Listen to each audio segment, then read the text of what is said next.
Yo,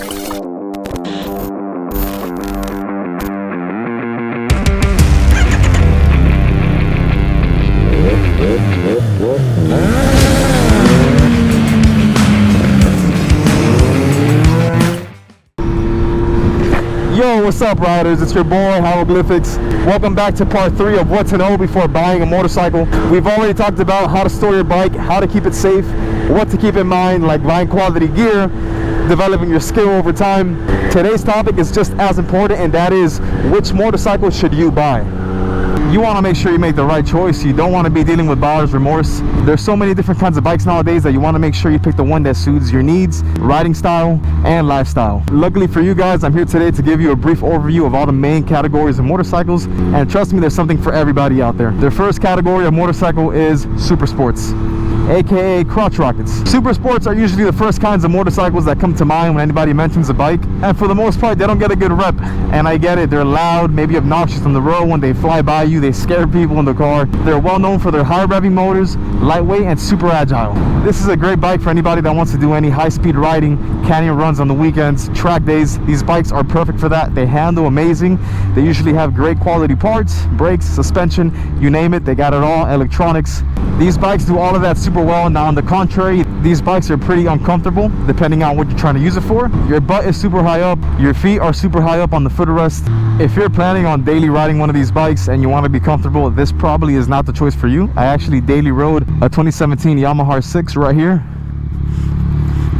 and it was cool, it was fun and all. It's a nice bike, but man, after a while you just get fatigued from being hunched over. Your core is always tight.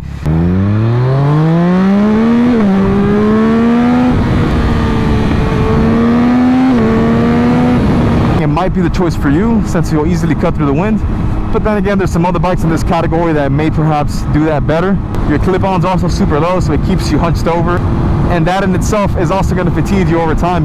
Now if you're okay with that and you don't mind it, by all means get a super sport. They're amazing, they rev high, they sound nice, they look amazing.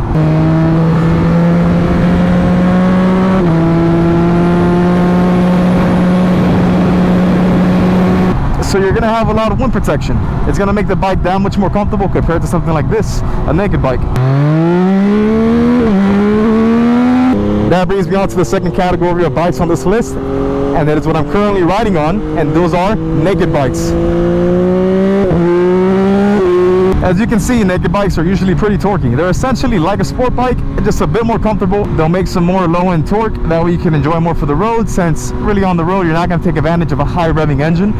That's more appropriate for the track, and you'll be able to take more advantage of it. As you guys can see, I'm a little more upright as opposed to a typical sport bike. I did actually change the bars on this bike to clip-ons just to give it a little more of that sporty feel, but still maintain some of that comfortability that I was looking for. So for long rides, this is great as long as you have something with a big motor. That way you don't have any issue cutting and pushing through the wind.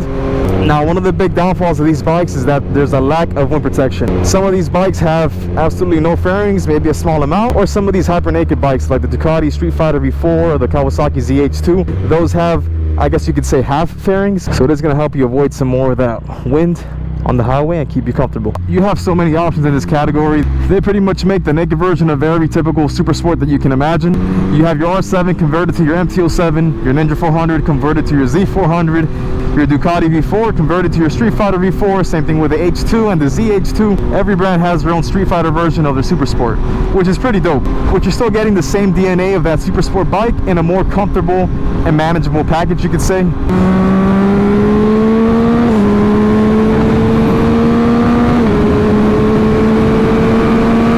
But again, the lack of wind protection is enough to make people stay away from these bikes. I personally have been riding this for a couple years already, and I'm already getting tired.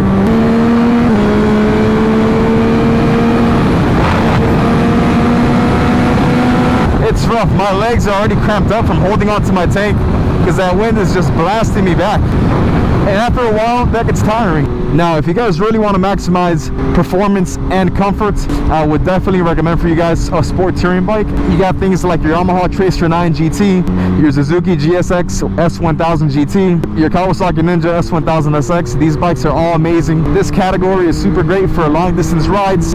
It's pretty much going to have your super sport performance with more comfortability. Your clip-ons are going to be a little higher. You're still going to maintain a lot of power. You're going to have full fairings.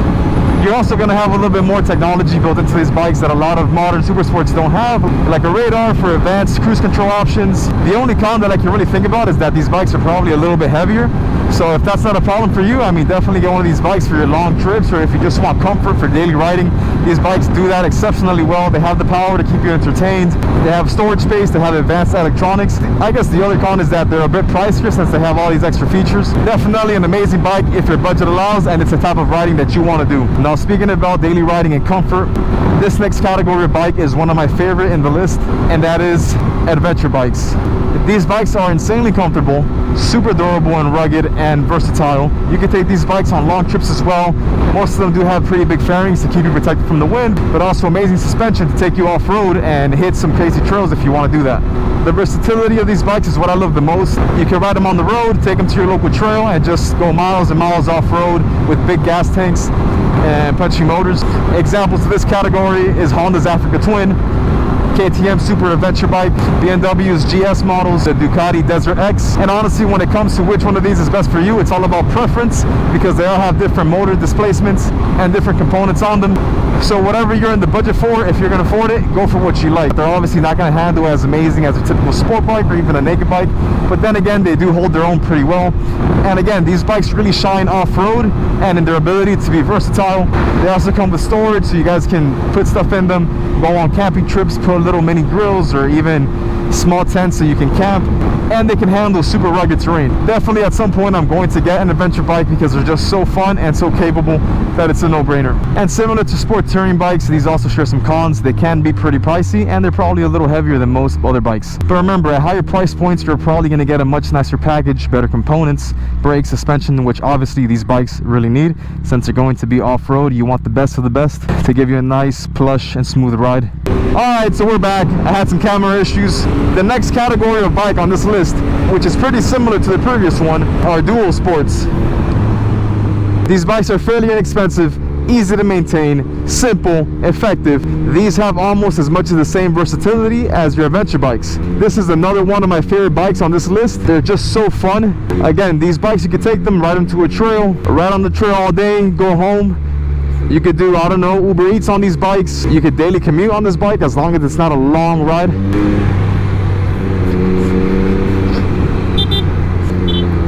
MT-09. Dual sports are super beginner friendly. Anybody can really hop on these and learn how to ride. They're easy to control. The clutch is lightweight. They're great for beginner riders and advanced riders alike. You have your Yamaha WR250 or 450. Kawasaki's KLX 300, Suzuki's DRZ 400. You can get them in a supermoto configuration, which is great for the street. Stiffer suspension, street tires, or you could get them in an off-road setup.